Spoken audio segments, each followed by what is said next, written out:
Taste the Daily. Virudhunagar மாவட்டம் வத்ராயிருப்பு அருகே மின்சாரம் தாக்கியதில் விவசாயி உயிரிழந்தார். சேது நாராயணபுரத்தை சேர்ந்த 53 வயதான முத்துசாமி அதே பகுதியில் உள்ள தனது தென்னந்தோப்பிற்கு சென்றபோது மோட்டார் ரயில் ஃபீஸ் போனதை அறிந்து மின் இணைப்பு கொடுக்க முயன்றுள்ளார்.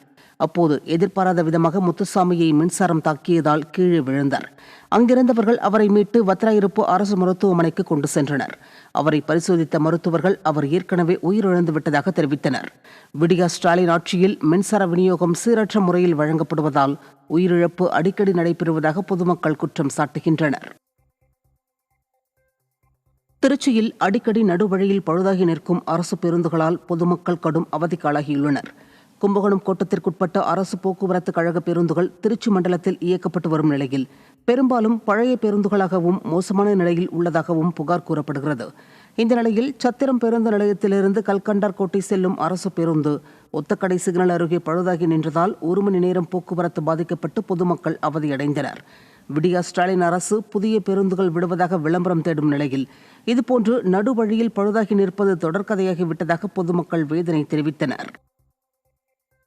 புதுக்கோட்டை மாவட்டம் ஆலங்குடி அருகே தோட்டத்தில் ஏற்பட்ட தீயை அணைக்க முயன்ற அதிமுக நிர்வாகி உடல் கருகி உயிரிழந்தார். குப்பையன்பட்டியைச் சேர்ந்த அதிமுக கிளை செயலாளர் நடராஜ் தனது தோட்டத்தில் இருந்த குப்பைகளை தீ வைத்து எரித்தார்.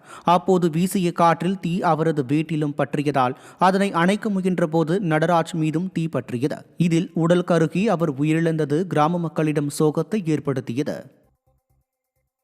செங்கல்பட்டு மாவட்டம் திருக்கழுக்குன்றம் அருகே மின்துறை அதிகாரிகளின் அலட்சியத்தால் நெற்பயிர்கள் நாசமானதாக விவசாயிகள் வேதனை தெரிவித்தனர். பெரும்பேடியில் சுமார் 200க்கும் மேற்பட்ட ஏக்கரில் சாகுபடி நடைபெற்று வந்த நிலையில் கடந்த 10 நாட்களுக்கு முன்பு பெய்த மழையால் விவசாய நிலத்தில் 4 மின்கம்பங்களின் ஒயர் அறுந்து விழுந்தது. இதுகுறித்து புகார் அளித்தும் நடவடிக்கை எடுக்காததால் விடியா ஸ்டாலின் அரசின் மின்துறையின் அலட்சியத்தால் நெற்பயிர்கள் நாசமாகி வாழ்வாதாரம் பாதிக்கப்பட்டதாக விவசாயிகள் வேதனை தெரிவித்தனர்.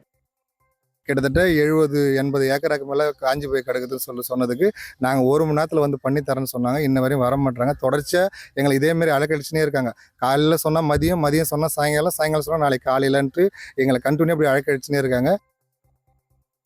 திருவண்ணாமலை மாவட்டம் வந்தவாசியில் உள்ள சிறுவர்கள் விளையாட்டு பூங்கா பொலிவிழந்து பயன்படுத்த முடியாத அளவுக்கு உள்ளதாக பொதுமக்கள் குற்றம் சாட்டினர். புதிய பேருந்து நிலையம் அருகே அமைக்கப்பட்ட சிறுவர் விளையாட்டு பூங்காவை குழந்தைகள் மற்றும் பொதுமக்கள் நடைபயிற்சிக்காக பயன்படுத்தி வந்தனர். ஆனால் தற்போது முட்கள் புதர் மண்டியும் விளையாட்டுப் பொருட்கள் உடைந்த நிலையில் உள்ளதாகவும் மக்கள் புகார் தெரிவித்தனர். மேலும் மின்விளக்கு கம்பத்தில் இணைப்பு பெட்டி திறந்த நிலையில் உள்ளதால் குழந்தைகள் அச்சப்படுவதாக அவர்கள் கூறினர். விடியா ஸ்டாலின் அரசின் நகராட்சி நிர்வாகத்தின் அலட்சியத்தால் உயிர் சேதம் ஏற்படும் முன் பூங்காவை சரி செய்து நடவடிக்கை எடுக்க வேண்டும் என பொதுமக்கள் வலியுறுத்தினர்.